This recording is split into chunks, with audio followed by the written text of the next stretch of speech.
Hello, everyone. My name is Bernd Meibohm from the University of Tennessee Health Science Center. And we'll talk to you about the pharmacokinetics and pharmacodynamics of therapeutic proteins now in part 4. The goal of this section is to understand the role of the neonatal FC receptor, also termed FCRN, in the disposition of antibody-derived therapeutic proteins.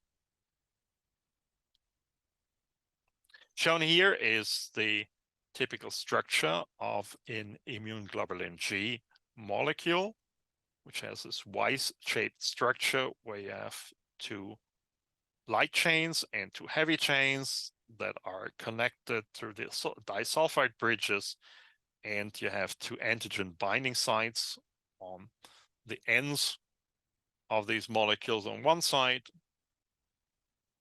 and you have a constant domain or FC domain on the other side.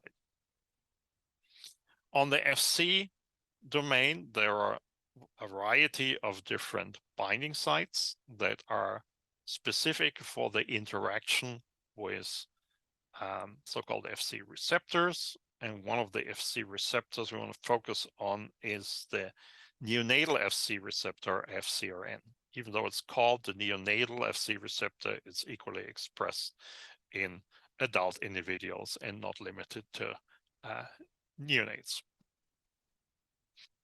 The neonatal FC receptor can interact with its specific binding site on the FC domain of antibodies, and that includes monoclonal antibodies as well as antibody derivatives that have an intact FC fragment.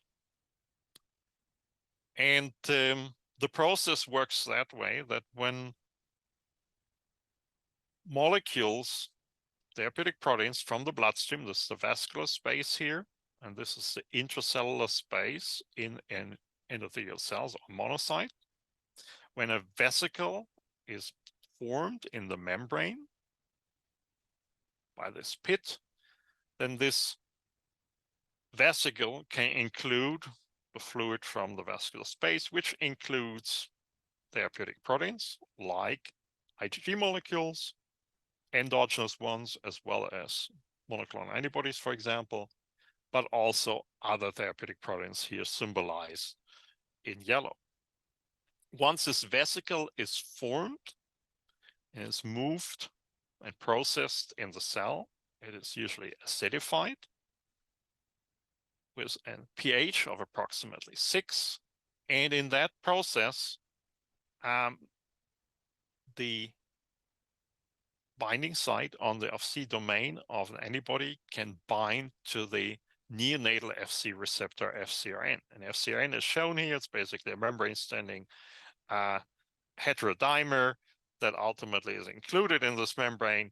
There's no binding affinity at pH 7.4, but once the endosome is acidified, the FCRN can bind to the specific binding site on the FC domain.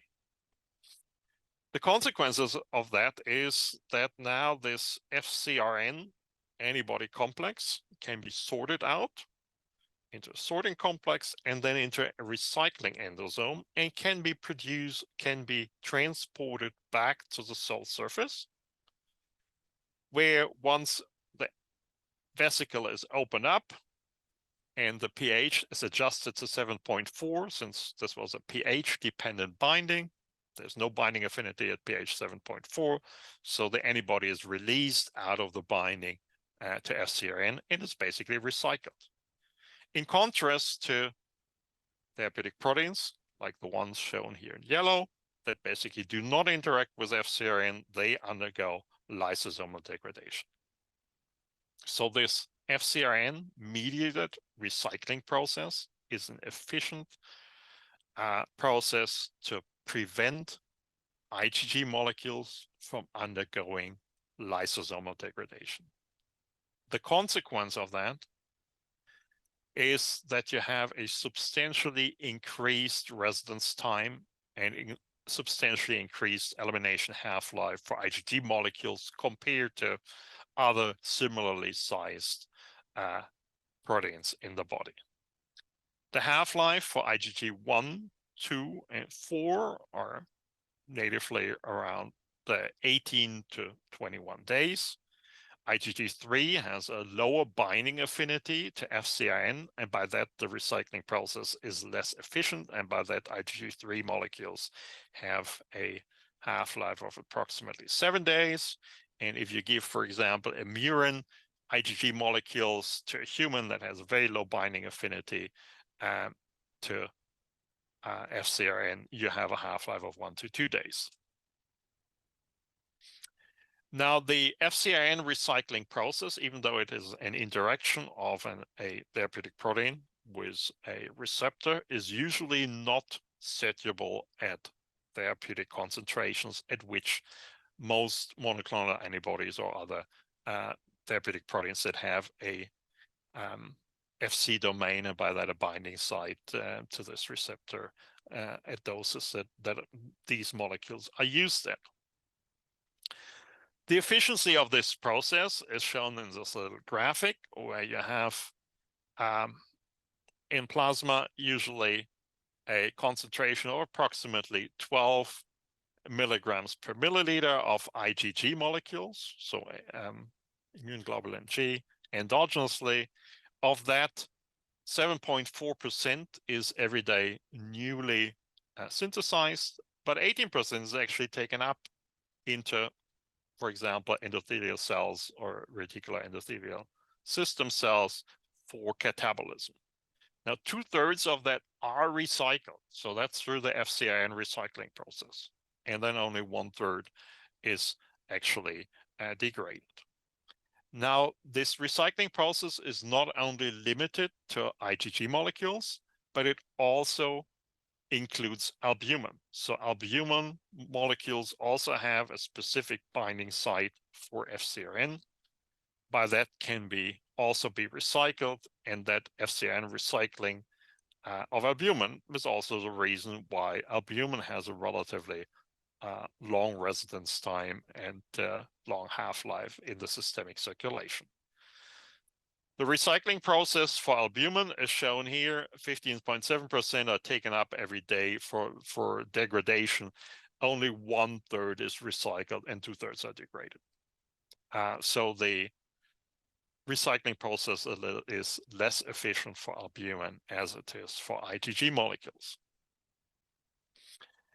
Now, coming back to the question of potential saturation of this process, what is shown here on the left side is the relationship between serum IgG concentrations and half-life. And you see that at the normal IgG concentration of 12 grams per liter, we are right where the arrow points here. We are at 12, so that results in a half-life of approximately 21 days. So this is the solid line is the line for IgG 1, 2, and 4, whereas the dashed line is for IgG3 with a lower binding affinity. So if we only focus on the solid line, then we're right here in a normal patient. So if we now give a therapeutic dose of a monoclonal antibody, for example, then doses range depending on antibody between a few hundred milligrams to perhaps 1 or 1.5 grams. That is very minor contribution to the overall amount of IgG that's in the body, between 50 and 100 grams. So by that, you do not change the overall IgG concentration in the body, and by that, you do not affect the FCRN recycling process. So you stay at this point.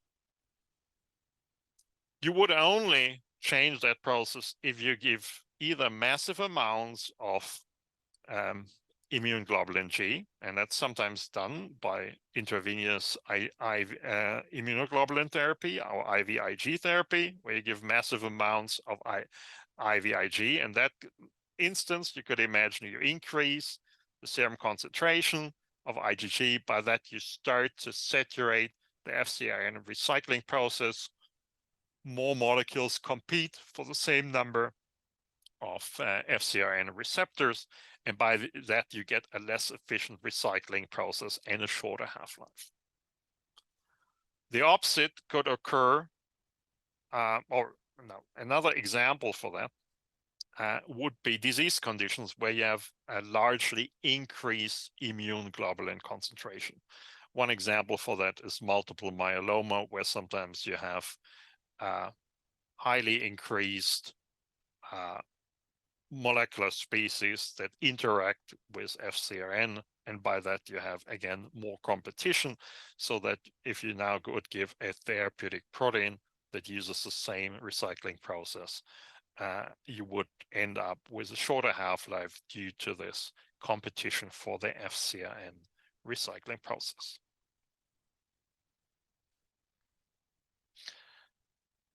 So in summary for this section, the neonatal Fc receptor FcRn is an efficient mechanism of preventing monoclonal antibodies and albumin molecules from undergoing lysosomal degradation, leading to a long residence time and long terminal half-life for these protein molecules. All IgG antibody derivatives with an intact FcRn binding site on their constant Fc domain and all albumin fusion proteins undergo FcRn-mediated recycling and follow basically the same processes. Again, here is a self-assessment question for this section.